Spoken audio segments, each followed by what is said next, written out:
Hello, I'm Luke Hindmarsh. And I'm Damien Humphreys. We are. In Deep Crit.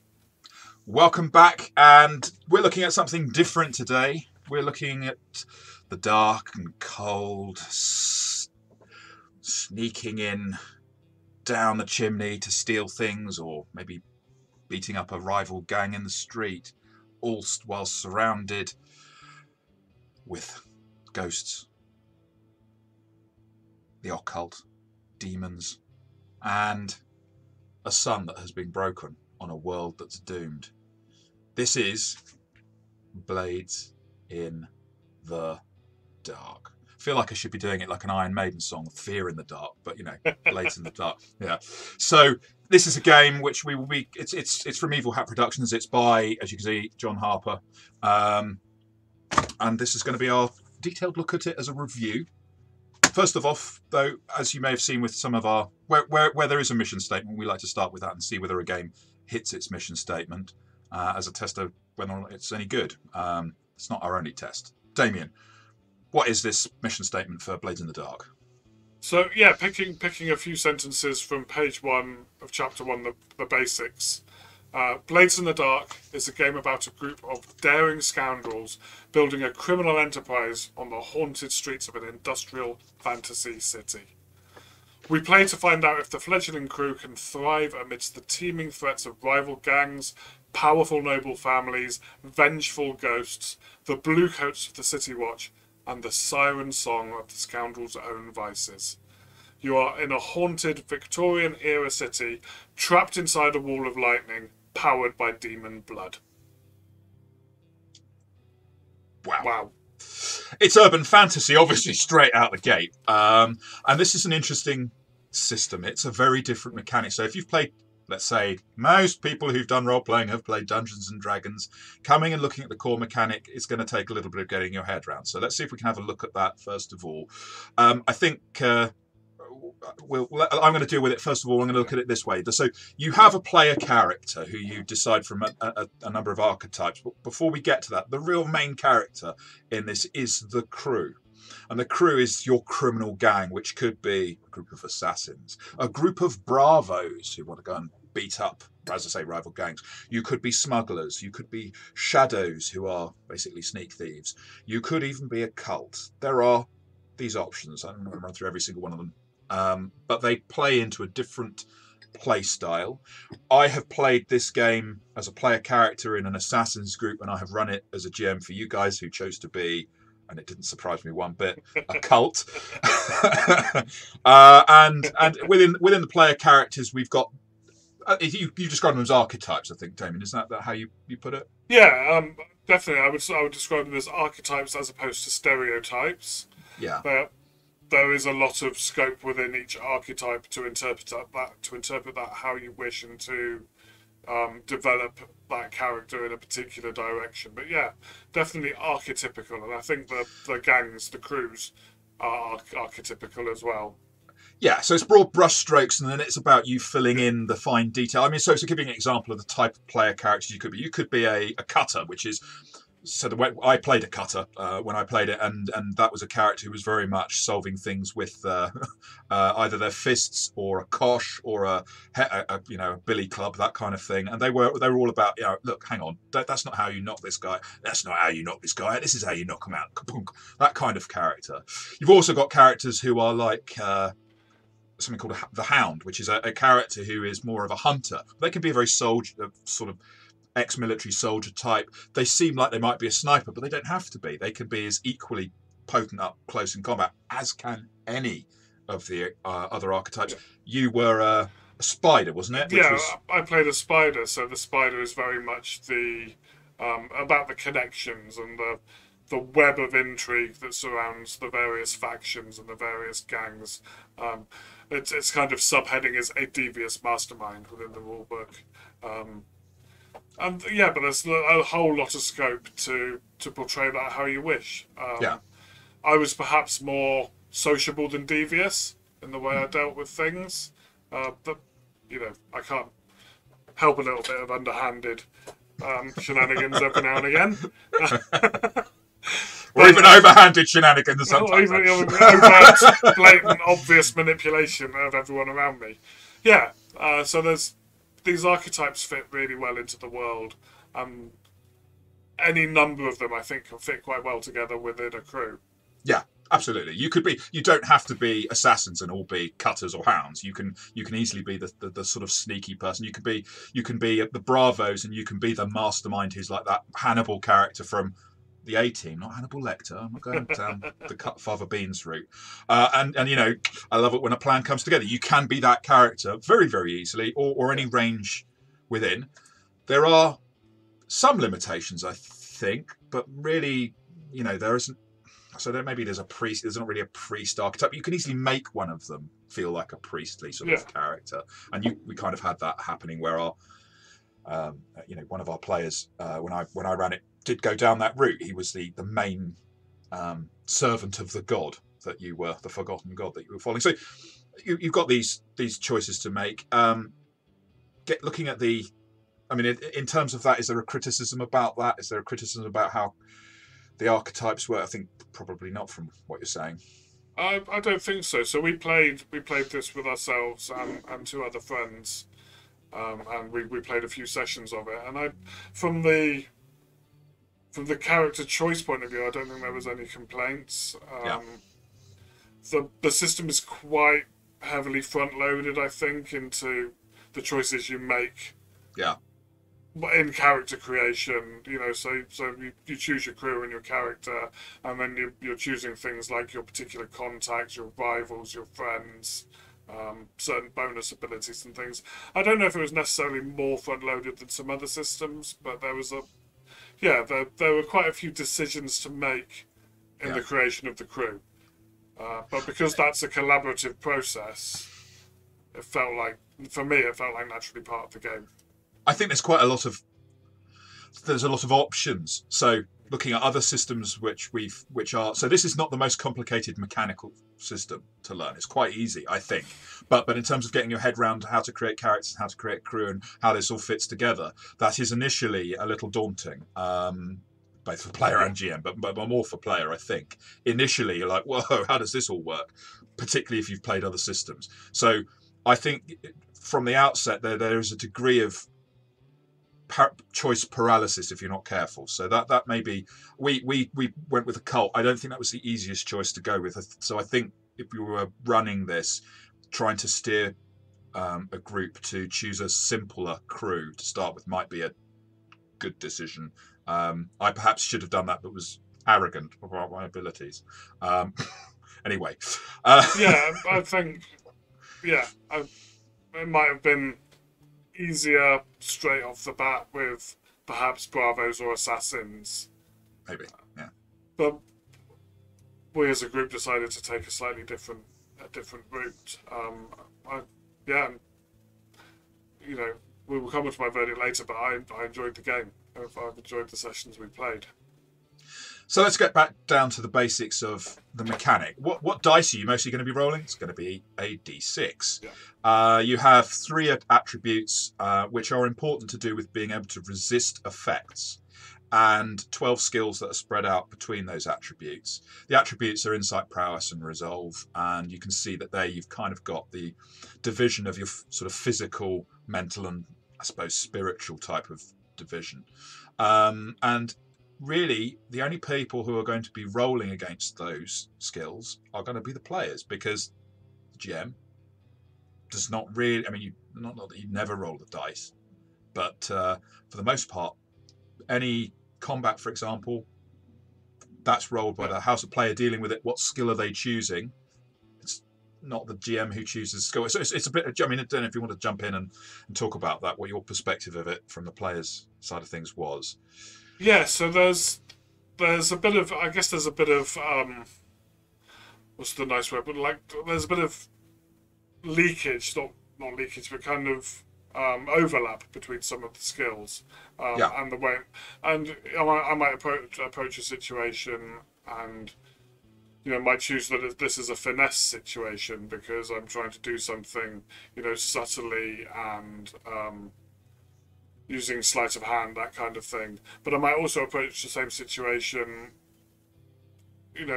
so that finesse fits under prowess, but I might also use, do that under the hunt, which is insight. Yeah.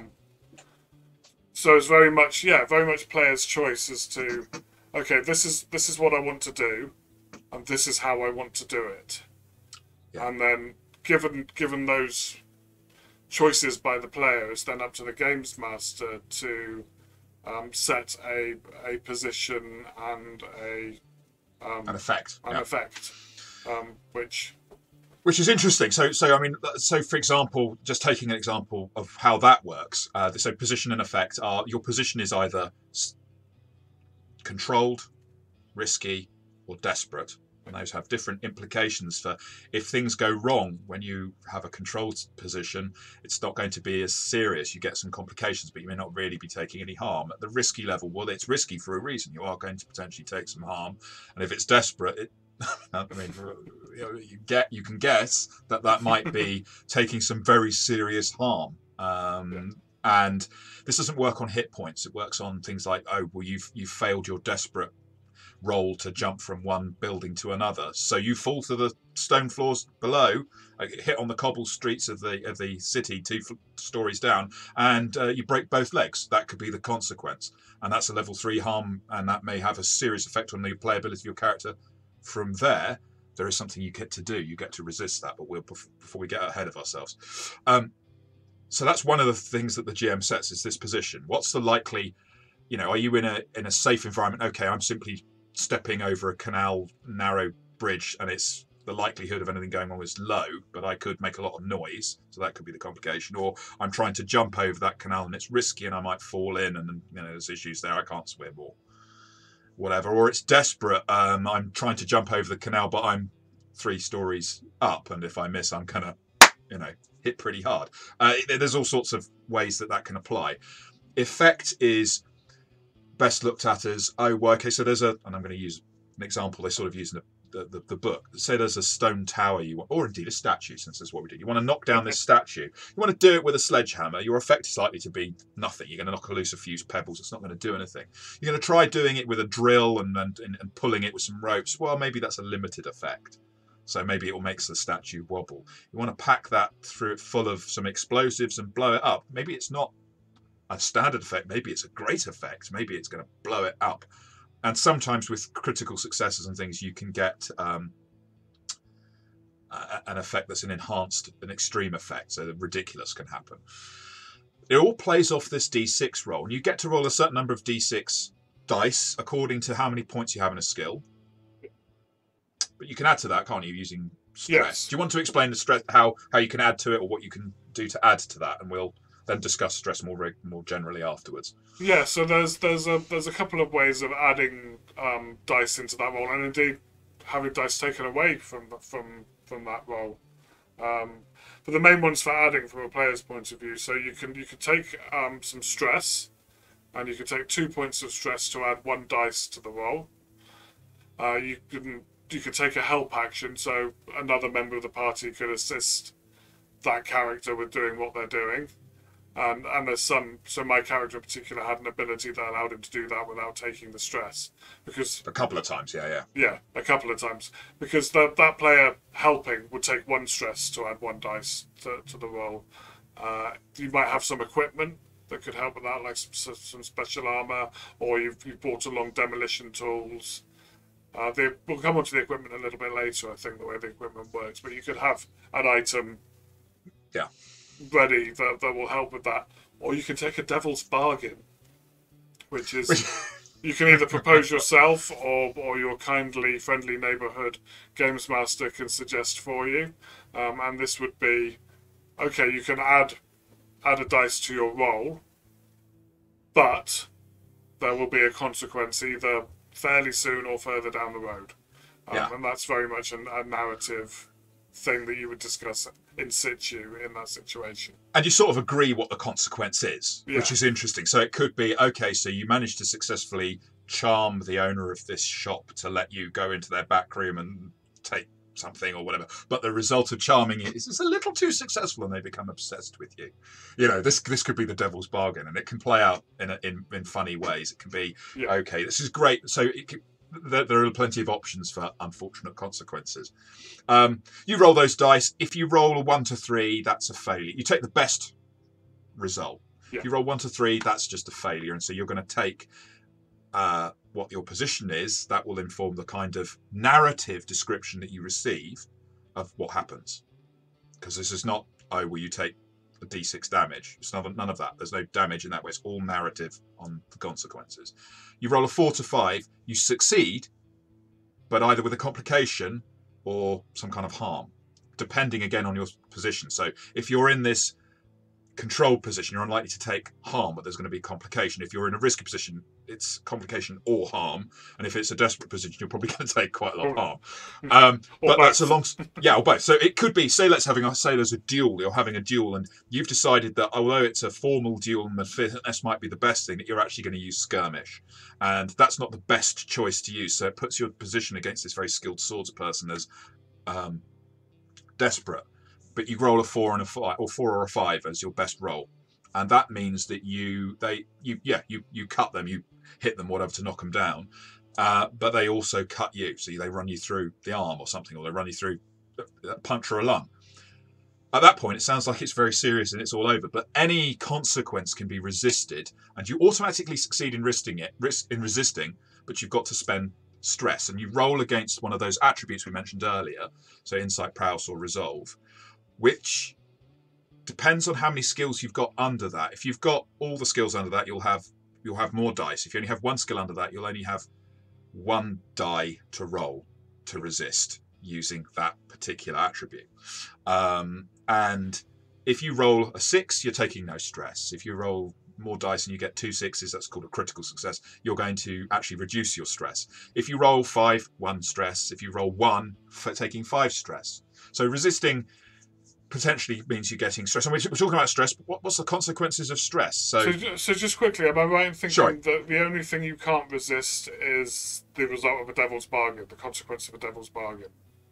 Yeah, because you've agreed to it. Because you've agreed to it already. And you can't change time. So if you've rolled to jump across these two roofs, between the two roofs, and it's a desperate position, and you fail, and I say you fall to the ground and you break both legs, you can't resist the falling to the ground, but you can resist the harm. So you just say, I resist that. So you didn't break your legs then. Yeah. That doesn't mean you get off scot-free. It might mean work, you've twisted your ankle or something. So depending. So it's all about adjudicating how the narrative makes sense rather than just pulling a D&D example out of the world. Say like you were a woolly mammoth dropped from a height where you get terminal velocity. It's still not going to kill you. That's not how Blades in the Dark works. No. You're definitely taking harm, and even if you resist it, if you've fallen from the top of a bell tower, you're not likely to walk away from that unscathed. It's not going to happen. Even if you resist it, you're going to take some harm. It's just not going to be lethal, perhaps, or it's very, very serious.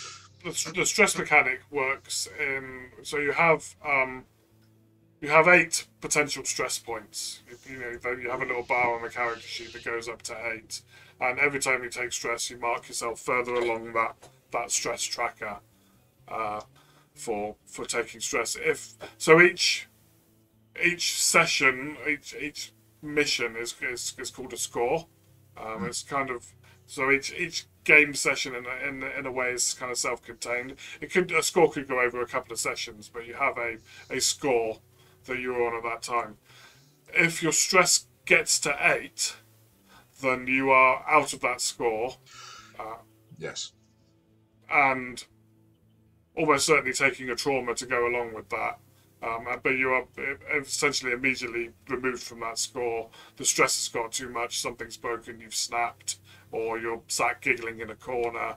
Any of those kind of effects of taking too much stress, you go catatonic and just curl up into a ball and don't move, and that's your part in that score over and done with.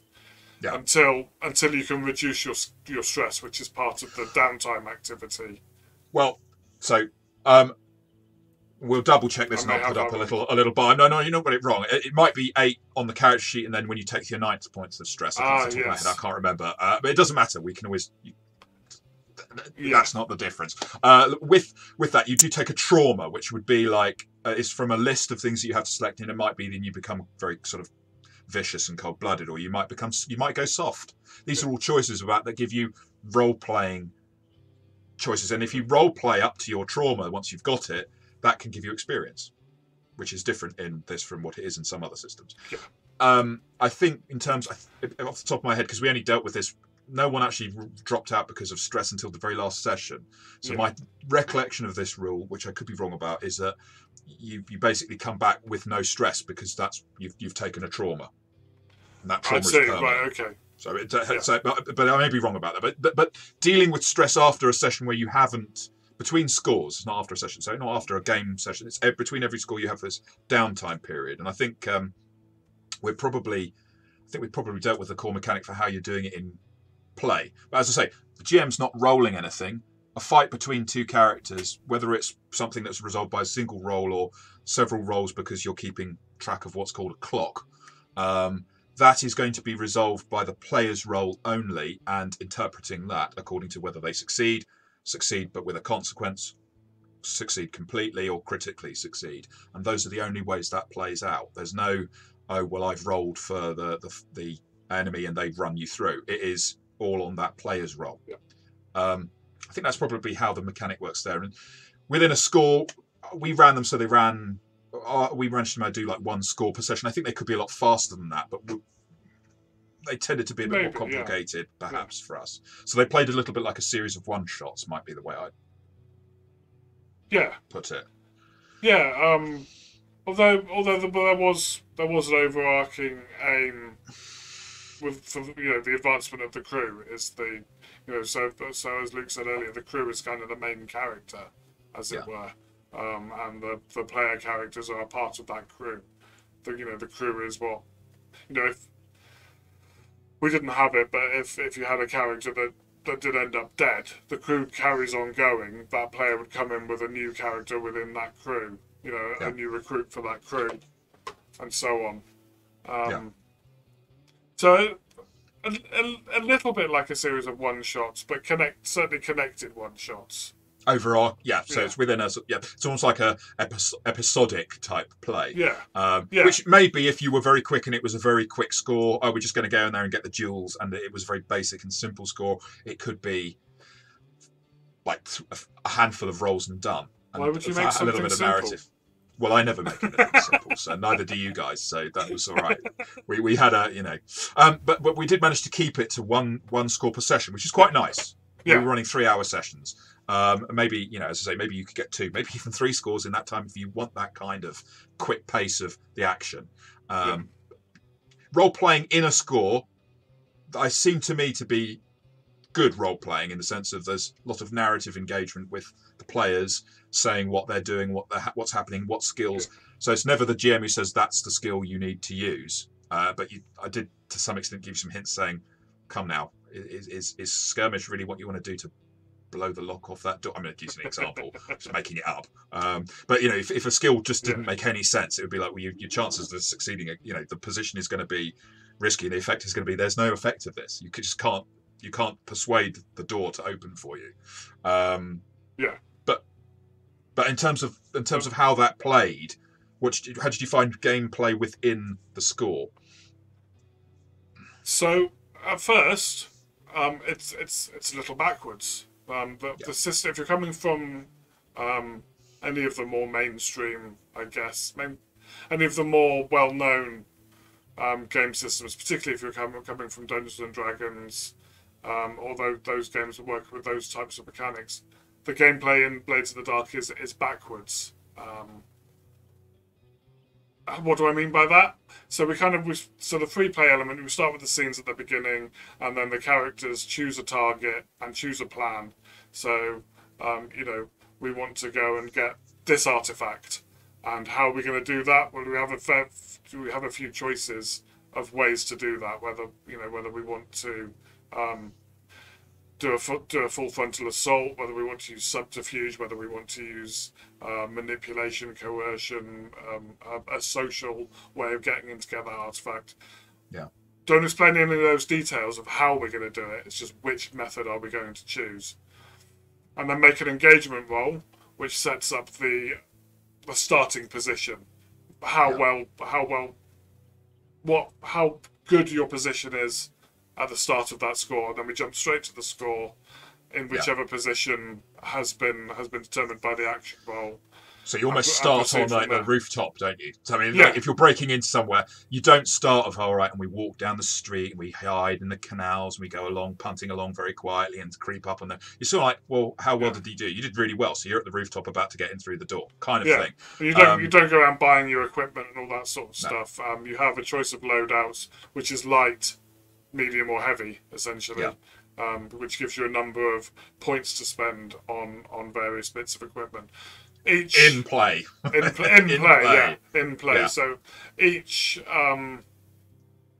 character type has a few that they can use for free within play, but essentially you then spend those points in play. So everything is done in play. Are you wearing heavy armor? You don't decide that until you need to decide it.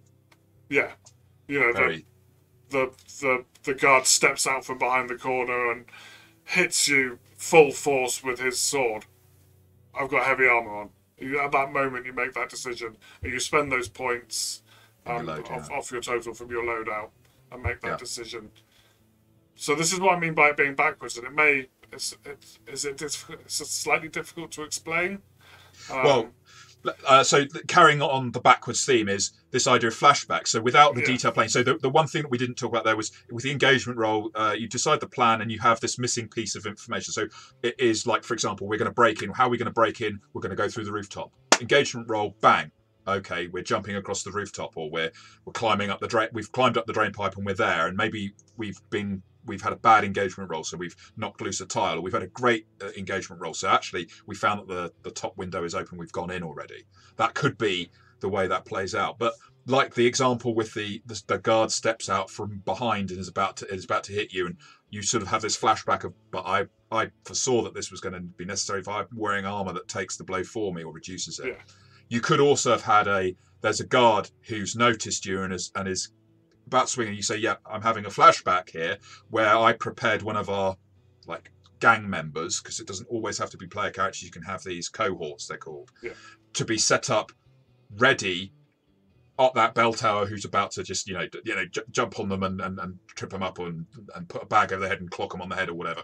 You've set something up where we knew that this part of the platform that we're going to be going on is weak. So there may be a guard coming along the side of the canal, but they're on a boardwalk, and I foresaw that we might need to have this thing. So I've got a piece of string, which you'll have to do is pull, and the boardwalk collapses.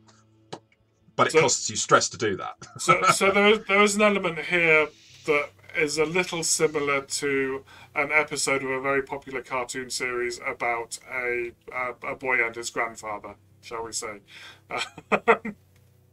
Where, that kind of heist movie kind of, I do this, but they've done this, but I've got this, and there is an element of you can say Rick and Morty. You can say Rick and Morty. It's the heist episode. The heist episode of Rick and Morty. It's Ocean's 11 as well. It's all those heist movies where we're just about to be found out, and but we foresaw this in a way that in normal game play in many other role-playing systems, there is no way you have foreseen some of these details. But of course, you're all brilliant scoundrels. So we'll come back to what we think of that, maybe, because that's this is one of those make or break issues. It is, I think. But role-playing within the score is still very much, I'm describing to the games master what I'm trying to achieve and how I'm trying to achieve it, or who I'm talking to. This game is very player-led. It's fast-paced. It's very fast-paced because it's we make this decision and this decision. There's no kind of loitering about kind of role-playing to getting the information. It's, do I get the information or don't I? How do you do it? I mean, we role-played that in the sense of, let's not muck about with it, but at the same time, there was, we still have all the flavour, and I think it actually really enhanced the role-playing. But it was very, as you say, quick action, and without all that boring planning stuff. Yeah. If it is boring, and that's the problem, is that planning boring? Yeah, and it's very much, I think, you use the term as reactive GMing. I haven't run this game yet, Luke's run it, but I can see from from him running it. Where I run it, yeah, it's very reactive. It's very, I have to be on my toes for what the players want to do, rather than it's game mastering as adjudicator in a massive amount, I think. Not so much. So some systems call you a storyteller. I'm not a fan of that because I'm a writer and I play role-playing games not to tell a story, but to role play. But anyway, we're not going to get into that. But the point is, you're not exactly a referee. You're kind of an adjudicator. You're kind of a referee. You're not really a dungeon master, game master, although it calls you a game master. You're not a storyteller. You are much more backseat. Yeah. Which is nice, but it's not going to suit everyone. So whereas, you know, and we'll use Dungeons and Dragons. I'll use Dungeons and Dragons as the obvious counterpoint to this. Whereas Dungeons and Dragons is essentially, I think, a set of simple rules with a larger set of exceptions to those rules. Yeah. Blades in the Dark is it's a very rules-like system. It's an almost ruleless system in a way. To some extent, yeah. There are mechanics, but then there's not every single little thing is kind of gone into in detail. So it then becomes a conversation between the player and the GM as to how to achieve what you want. What makes narrative sense, doesn't it? I mean, like, well, you've dropped off a building. Well, what's going to happen? You know, or you want to pick this thing up and it weighs a lot. We're not going to make a strength roll, but maybe you can find a way of. I mean, the mechanic is secondary to the narrative, and that's where the flashbacks come in. The thing's very heavy. Well, I've bought a crowbar with me, and we've got a wheelbarrow that we stashed around the back of the building prior to coming into the store for the getaway. Absolutely.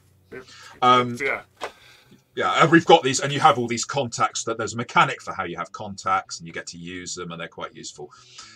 You build up all this stress. You succeed or you fail in your score, and then we get into this sort of like the results time, which is where you get some XP. Who awards the XP? I do. Not the players, just me. So if you're playing Blades in the Dark, you'll need to get in touch with me, explain your session, and then I'll decide whether you get any XP. You're serious? No. The player gets to award XP. So there's kind of a little checklist of, did I achieve these things within the game? Yes or no. And I decide whether I achieved those things. And then say to the games master, well, I think I did this because of this, so I'm giving myself... Yeah, and the GM could just be like... What I did there, I actually found this was interesting, because I had to keep on saying to you guys, maybe not less you, but the two other players, don't second guess yourselves. You're trying to be too... Like, you definitely did these things. The checklist says, did you do this? If you did it enough to warrant it giving you 2 XP, you take 2 XP. If you only did it like a couple of times, then it's 1 XP. Did you or did you not do it? Oh, I did it quite a few times. Well, then give yourself the 2 XP. Don't look to me for permission. Just you're being honest. We're all sitting around, and you know, and that worked quite nicely actually. Ultimately, once everyone got over the sort of discomfort of it's for you to tell me how much XP I got. I can't judge my own case. Well, you can.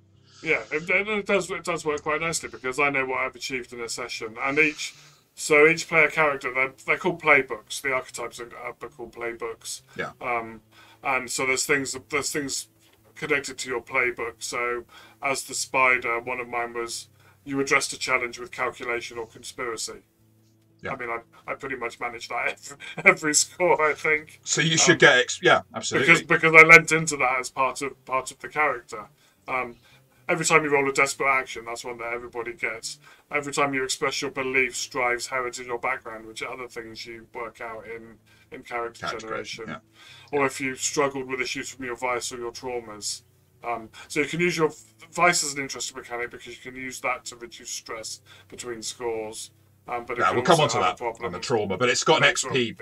It's got an XP effect to it. I mean, that's one of the things going to feel very strange to players. It feels a bit difficult to GMs, and you will of course have players who are like, "Cool, I'm just going to award myself maximum XP." Since they're the one who adjudicates that, that's up to them. That is that didn't happen. So as a player, when I saw that in action, and as a GM when I ran it, no one was trying that. If anything, people were under awarding themselves XP. That was the issue, and I thought that was very interesting. I think there were a couple of times where we kind of pushed each other to take a bit more XP, to say actually, but you did this, and I think that fits in with that, and you should get XP for that. I think that the players almost police it amongst themselves in a way. Probably. We didn't have that person going, so I think it still takes like 8 experience points for a playbook advancement to then get another special ability, and it takes 6 to get another point in a skill and under each attribute. So you can also get experience. Saying, no, you don't get enough to do this every time, because I'm just going to say that. You also get experience points for having used a desperate action. Yeah, but I think if somebody did that, if I was to do that, the other players would be a bit like, really? Did you? Is that how you're going? That's how you want to play, is it? I think it would just. I suppose. Yeah, I mean, yeah. You're still going to have a player. You could still have a player who goes, well, yeah, I am. Fair enough. They get their character advances really quickly, but soon you'll get the rest of the group saying, they might. I mean, I could see that where as a GM you'd have to say, come on. Yeah. I mean, so the interesting thing, the responsibility, making the players respect themselves and hold themselves accountable, is actually really important in role playing, and I think it's something this system could teach. But are we reviewing this as a teaching system or as a role playing system? We're reviewing it as a role playing system. So, downtime activity. So we just talked about. So you can get something called heat, which is obviously you're committing criminal acts. How well it's gone depends on how much heat is produced. You get some coin, which is basically like gold, but each coin you get is the equivalent of like a week's worth of wages in silver or something like that. So it's much more loose. It's not very specific in terms of what your rewards are. You can, as you say, so you can do things in downtime to like get hold of new assets to use, train, which again lets you get more XP. Try and get rid of some of that heat so you're not going to get arrested by the police, which are the blue coats. You could choose to go to prison to take the fall for your gang and reduce your wanted level if you have a wanted level. We didn't have that happen, but it could have done. And then stress. Yeah, and you can also build contacts or increase your level with your contacts, gain new contacts. Special action, special research, or something like that, which you have these clocks that you sort of keep track of, and you say, the GM would say, okay, you want to map the area. So we had one player who wanted to really know the ins and outs of the area even better and have an advantage. So he was spending time in his downtime sessions really knowing the area around both your kind of hunting ground and where your base of operations were. And so that was a clock. It was like start a 6 clock. There's a 6 segment clock, and you will knock off bits depending on how successful you are on your roll. So you 1 to 3 segments or whatever. But then stress and vice and how that works. Shall I leave that to you? Do you want to talk about stress and what you did as a VUT to relieve it? Yes. So my character, we shall call him the Candyman, for that is his name. So in character generation, everybody has a vice. So every player in the game has a vice, and my vice that I chose was pleasure, and it was centered around a smoke shop. So it was smoking the fine tobacs and various other smokable delights that could be purveyed in the city. So to indulge my vice, I would go and visit Traven's smoke shop and sample the new wares, sit in the back room, have a little smoke, I almost had it in my head as almost that Sherlock Holmes kind of, going off to the vice den to spend some downtime. Yeah, have the insights almost as well, I suppose. Yeah. And what indulging your vice does is you get to roll a certain number of dice, which is equal to your weakest attribute. That's it. That's the one that's most enthralled to your vice, which is quite nice. I quite like. So for me, it was insight, and you get to reduce your stress by the highest number you roll on those dice in between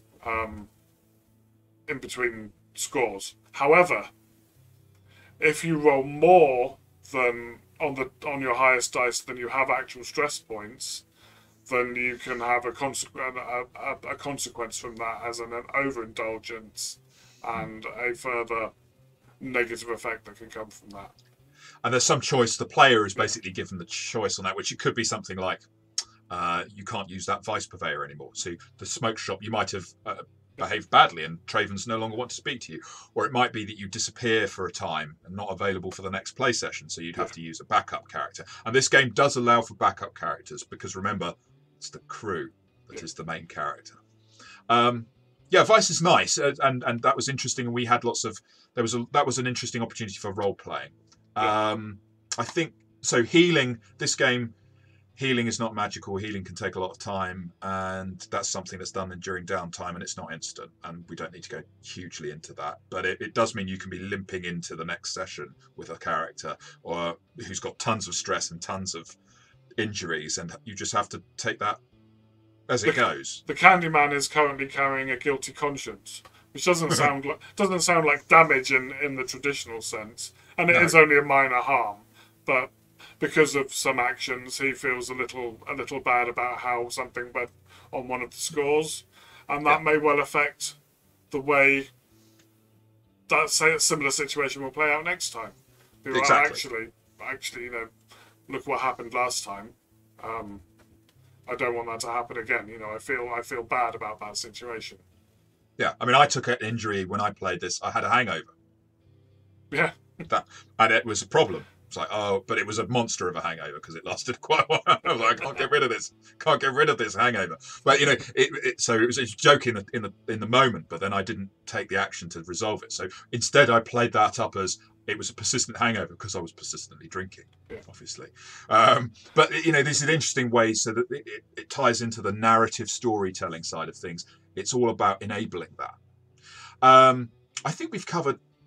So advancement. The advancement isn't super fast, but there's a lot of things to do with your crew and like it taking more turf or more. You get, maybe you're going to have a score that's about gaining a particular bit of territory, and you increase in level as a crew and have more of a stronghold or a weak hold, and it brings you into conflict with all these other. And there's a massive other gangs and parties that you can get involved with who have their own interests, and as a GM keeping track of all those is very easy because there's this massive list of them, and you're in this city with all this detail. You only really need to reveal what directly affects the characters, and you've got this very simple what's the attitude of this group, and maybe a clock that runs beside it to how close they are to getting their aims. So that's actually a side that you didn't really get to see a huge amount of, but you could see, like, I think the gondoliers, I think, was someone you kept kind of neutral with. Whereas with the Wraith, there was a group called the Wraiths who weren't in direct competition with you because you were a cult and they were thieves, but that you kept on running into them because they were trying to steal stuff for someone else who you didn't really know, and that caused you to have a huge friction with them. And they are hostile to us. They're currently on a -2 in their attitude, so they're hostile.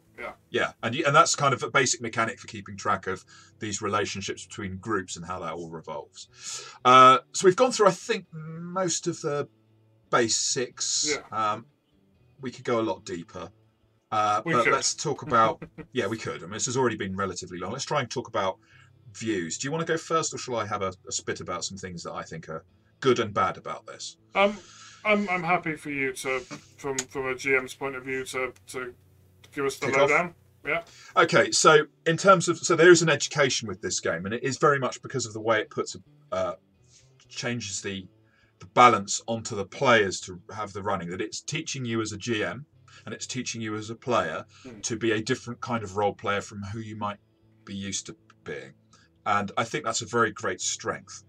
As a game itself, for me, it is great fun. I really enjoyed it. It does do so. We've talked about the mission statement. For me, it absolutely achieves that, and it achieves it to such an extent that if we were just measuring the score by whether it achieves its mission statement, this would be the crit. I think it allows a great deal of high speed, lots of fun play, but it's not going to suit every player. There are players who really want to indulge in the planning stage, and there is a separation with players during like downtime where they're interacting and there is role playing, but they're not role playing together so much. They've gone off to do their own advice. So it's breaking the group apart, putting them together again a lot. It's a bit formulaic in the sense of you've got the scores and the mechanics. And I wouldn't run it as a long-term campaign. It doesn't allow you to do that, I don't think. What it does let you do is run it alongside a long-term campaign. And when there's someone not around, or you just feel like a palate cleanser of a session, you could slip into Blades in the Dark, pick up the escapades of your particular crew. In your case, the cult of the watcher at the gates, or the keeper of the gate, watcher at the gates, wasn't it? And that then is something that can advance. There is an element of this then that is hugely like a role playing, super emphasis on role playing, and it's not going to please a tactical combat player. It's going to make that emphasis on role playing feel really good, but then at the same time it undermines its own excellence in encouraging role playing by dealing with certain things mechanically and becoming almost game-like. Well, it is obviously a game, or role playing's a game, but it's very much game-like with how you're managing. I'm doing a lot of the talking, and I'm going to switch over to you in a second, but I think of this like there was a game called Mordheim or Necromunda where you had a gang and you were managing them from a tactical combat perspective. This is like someone stripped out the tactical combat of that and put role-playing in, but it is still a game about a gang, not just a role-playing game where you could achieve anything. You can't. You'd have to adapt this heavily to be able to be a Leviathan hunter and going out on the sea and this beautiful setting and the world. It's there as very much a backdrop, and it's so focused on what it does. So anyway, over to you. I've had a bit of a blather. Yeah. So I was nodding along to everything Luke was saying there. From a player point of view, so I'm a role player at heart. For me, role playing is about becoming a character, investing in a character, and interacting with other characters in the world. And from that perspective, I absolutely loved it. And again, given the mission statement, yes, it absolutely achieved what it says on that first page. This is where we are. This is the situation we are in, the world we are in. It's very immersive. It's very evocative. And as I said, I love to role play. So, coming up with my character was quite easy. Made a few decisions, chose my names from a list suggested in the book actually, but I chose two that started with M, and so I went to M&M, to chocolate to candy, and immediately the Candy Man was born, and I could inhabit that character, and that's where I go to with role playing games, is inhabiting a character. Yeah. And this game really plays into that. It really does. You almost described it almost as role playing school when we were chatting earlier. Yeah. Because it forces you into that mode of gameplay. If you're looking for the meticulous setting up of a situation and the planning and all the detail in that, you're not getting it in this game. If you're looking for the intricacies of round by round, turn by turn, back and forth, hack and slash combat, you are not getting it in this game. Yeah.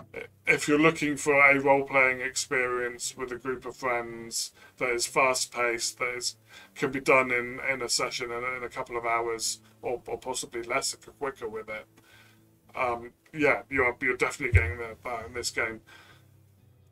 So we played quite a few sessions from week to week. Would I want to play in a if this was a scheduled every Friday night game for the foreseeable future, campaign style game, would I want to play? I'd say I'll dip in and out, probably, is what I'd do. If something else came along on that night, I wouldn't feel as duty bound to play, if that makes sense. Yes. So I wouldn't go, oh, I can't do that. I'm role playing tonight. I'd be like, sorry guys, I'm not going to dip out of tonight's game of Blades because something else is happening. And it would be very easy for you to do that. Yeah, and it would from be a easy GM's perspective. It wouldn't matter. So this is kind of you said it. If you've got a regular session and a couple of people can't make it, well, let's see how the keys are doing in Blades in the Dark. Pick up our old gang and do a score and see how they're getting along. Rainy Sunday afternoon, let's all hop on and just have a quick game of Blades in the Dark. It's not a board game, but it almost fills that slot of a kind of casual game. Yeah. Although it's not casual in some senses. It's not casual in some senses. But I get entirely what you're saying. Yeah, and that's not a negative necessarily. No. It being a casual game is not a negative. It is a strength. However, its very strength of this detailed world that you're in, and that mission statement of you are in a Victorian era city and you are scoundrels. That is what you're playing. Like you said, I don't think it'd be very easy to open this out, or to move it to a different setting, or to open out this setting and explore different areas. You could. It would take an awful lot of work and would probably take away from what this game is designed for. Yeah. Yeah. So its very strength is its very weakness. Yeah. I agree with that. It's kind of a double-edged blade in the dark. It's the very things that I love about it are also the very things that I could feel restricted by. Yeah. So it's interesting. So we partly because of the situation in the world at the moment, partly because you live in one country and I live in a different one. We play on a virtual tabletop, and oftentimes that has encouraged use of like battle maps. Not always, but sometimes they can be. You get used to that. You fall into this thing of having battle maps, which both of us really like. Theatre of the mind, I think. Yeah. And this Blades in the Dark is just totally theatre of the mind, as far as I'm concerned. There's a map maybe, so you know where the locations are in relation to each other, but there didn't feel any need ever for that. I didn't really have to prep any. There's tables in the book to masses of tables, so you can randomly generate everything. If you really wanted to, I put some thought into it in terms of what kind of scores might be available and what I might do if you chose to go down those routes. But very much it was led by what you guys wanted to do in most of our sessions. If I felt there was a bit of like, well, we don't know what to do, then that's a bit, well, here are some opportunities. It's absolutely something you could pick up with no prep once you've got used to running it, once you understand the system, and play anytime, as you say, rainy Sunday afternoon, like a board game. So I think I agree with you. There's certain aspects of it that would put this game into the crit on our scoring system, and there are moments of it that definitely do fit into that. I feel it kind of peeks over the wall, kind of gets to the top of good crit, peeks over the wall at the crit, and is like, I don't know if I can commit to that, and drops back down again. I say back down, it's still good crit, really top off. Top off. The interesting thing is, and we're not going to go into this in too much detail. There's Evil Hat Productions has done a number of similar systems. I think there's another one called Band of Blades, which is an attempt to as I understand it, I haven't played it yet. I'm going to play it, and then if I like it, I'll try and run it for you. Where they take lots of the principles of this. I think it's again John Harper takes lots of the principles in this and then puts it into a more long-term campaign type play. There's another system that I've played and I am going to run for you called Aegon, which looks at Greek myths and isn't the same as Blades in the Dark, but it's got lots of the same DNA. And all of these are probably all going to end up, I think they feel very similar. It's a really good system. We're not comparing it to another system, but we're just comparing it on our rating of where do we rate it. I think that if you play D&D a lot, you ought to give this a try. You will learn a lot. You may find you actually prefer this type of play. You may find you don't. Whatever system you play, I don't think you're ever going to come at this game and think it's less than crit and miss, because it was crit and miss for one of our players. Yeah. But I think most role players are going to see this. If you're very much tactical combat, you are probably going to think that this is at best lower end good crit. If you absolutely love role playing and adore this could be so the crit. Yeah. But because of that scale, it's not everyone who plays this is going to be blown away by it. Yeah.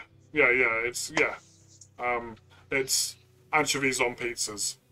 Yes, both of us love that. Yeah. Yeah, but if but you don't some like people will be like, you'll be like pizzas, going, oh, let me scrape my tongue. Even the thought of it. Yeah, exactly. It's not, but I think it's less than anchovies. It's more pineapple. Okay, yeah, pineapple on pizzas. You said pineapple first, and I said no, it's anchovies, and now I'm getting my own back. No, I mean it is. I don't think it's Marmite. It's not love or hate. I don't think. I think it's love or meh. So somehow it's much better than love or hate because it still can achieve that.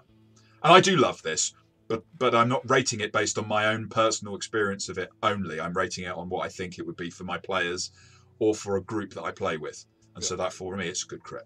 Good, yeah, absolutely good crit. And this is. Thank you for sticking with us to the end of this video. If indeed you have stuck with us to the end of this video, have you? Have you snuck off into the dark already? Oh, hang on, that was the blade. Both of us agree this is good crit. Well worth checking out. Well worth the not Absolutely very large investment of your money. No. All the time to read. It's not the thickest of books. To read it. Absolutely. It is. What we haven't done. We haven't given you like a page by page thing and showing you like the artwork. I'll quickly do that. Maybe you should have done that to start with. It's got its feel. You've got your downtime things. You've got very clear descriptions of heat. I actually think, before I forget, the book itself is hugely, brilliantly laid out. So it's really well put together. We talked about other systems. I'm not going to mention them where they didn't have things like an index, or there's other systems we haven't reviewed yet where you try to find a flipping rule and it is in the wrong. I said flipping, nothing else. And you can't find it for the life of you because the structure is just poorly put together. There are some games, a very popular game, that never explains itself with examples. This gives you plenty of examples of how the mechanics work. So it's definitely worth your money, and I would buy it. I did. I would buy it again. I bought 2 other books from the same publisher, and I think they're great. There we go. Anyway, there we are. You know the things to do. Sorry for the rant at the end. Yeah. if you play Blades in the Dark, let us know. Let us know your opinion. If you've never heard of it, or you've heard of it, but this is the first review you've seen of it, let us know if this has given you the inspiration to try it yourself. And if you go and play it and agree with everything we say, because I'm sure you will, or disagree, you might do, then let us know that as well. We'd love to think that we've introduced you to this, because give it a try. Yeah, give it a try. And with that, we are going to go and cogitate on some more videos for your delight. Indeed. Thank you very much.